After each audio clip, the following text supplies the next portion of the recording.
morning. How are you? I am your English teacher of 9th English medium, and my name is Patel Kinjan Kumar. Right? Today we are going to learn about the grammar topic, that is tenses.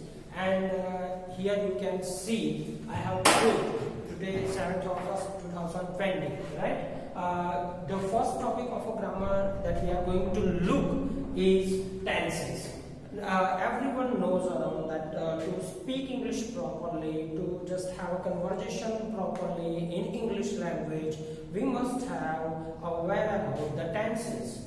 Let's talk about the tenses. As you can see, the tenses is divided into the three main parts, that is present, past and future.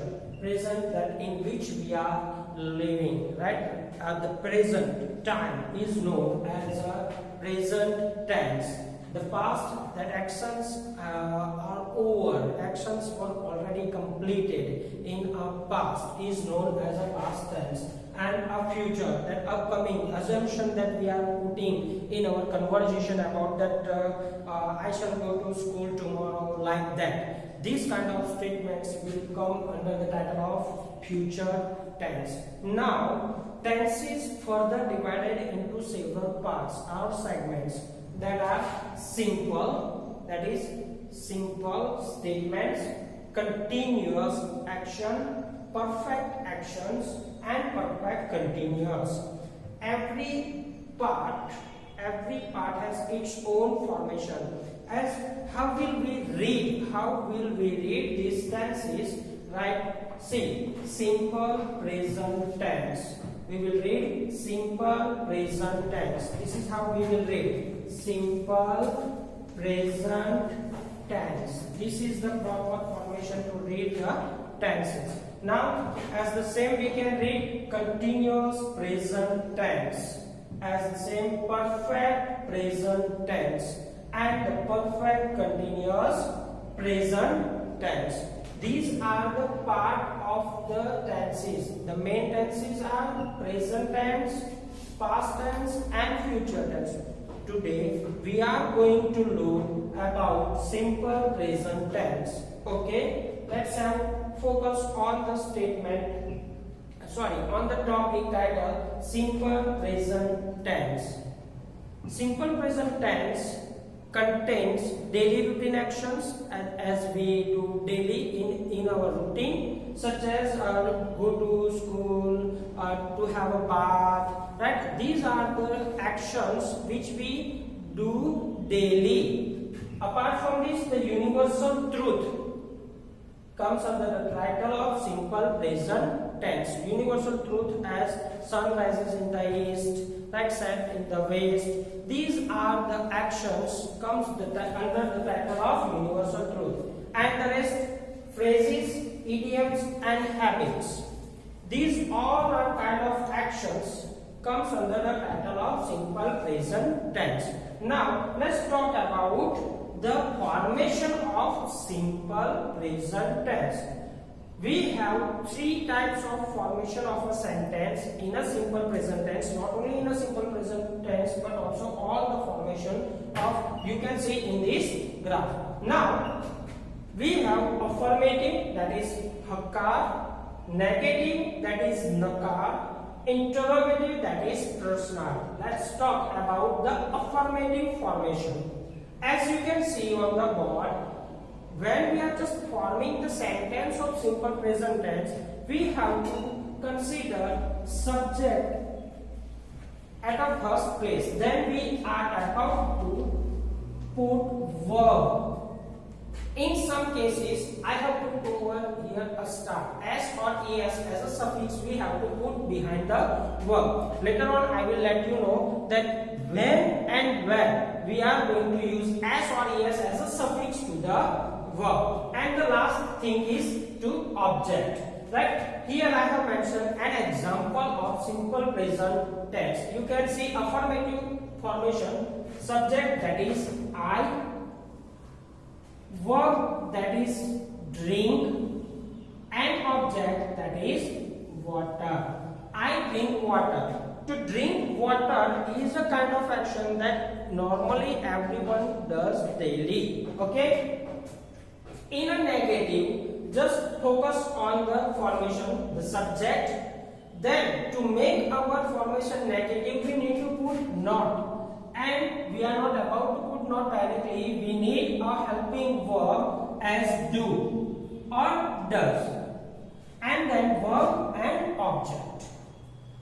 The formation will be, example, I do not. Here the subject remains the same, I, then I have put do, and then not, then verb and object. Now in interrogative formation, the do or does helping verb comes before the subject, Here you can see do or does comes before the subject. Now the rest formation will be as it is. Now just have a look on example. Do I drink water? I have put do because my subject is I, right?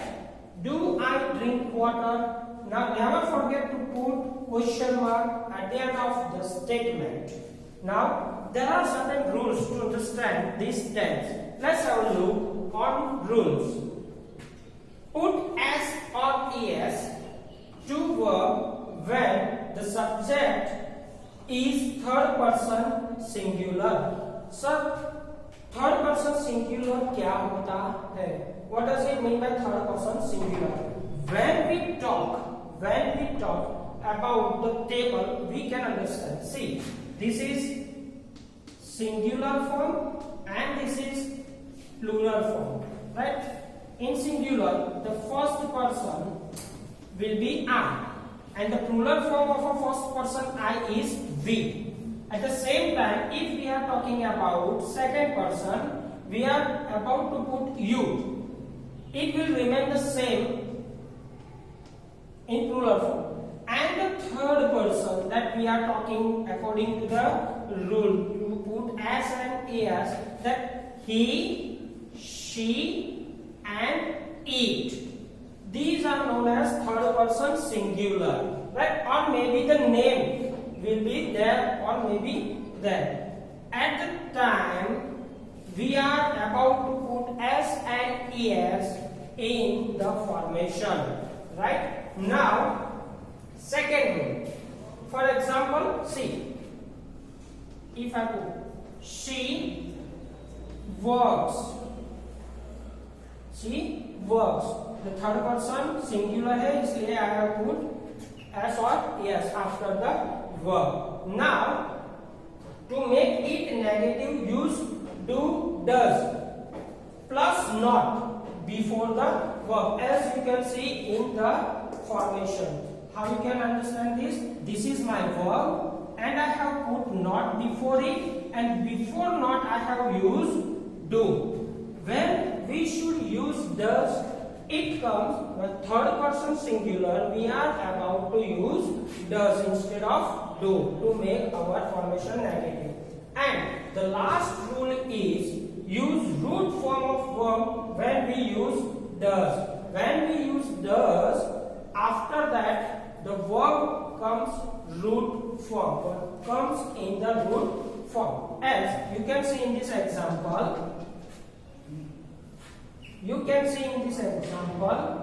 she does not go to school. She does not go to school. Here I have put does. So the s or es behind the verb has been removed. This s goes to the helper. Okay. Now let's talk about the exercise part of the topic that we have learned. Now I have put certain statements on the board.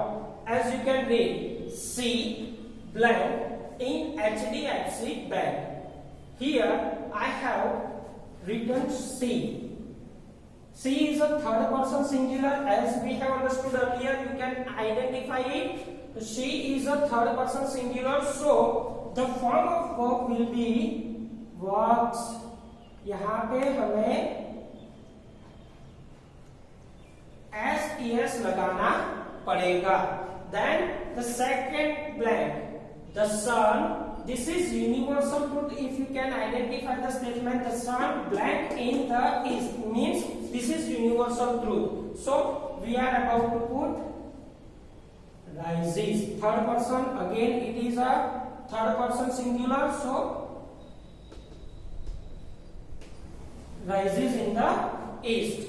And the third statement, I blank to school every day. This shows the daily routine. Every day, the word shows the daily routine. It comes under the title of simple present tense. And I, it is a first person singular. So we are putting go as it is over there. We are not about to put s or es over here, as we have understood earlier. In the fourth blank, you can see 2 plus 2 blank 4 is true. Means here you can identify the universal truth, or we can say mathematical law, which cannot be changed. So here we are putting s or es over here. Okay, thank you for watching.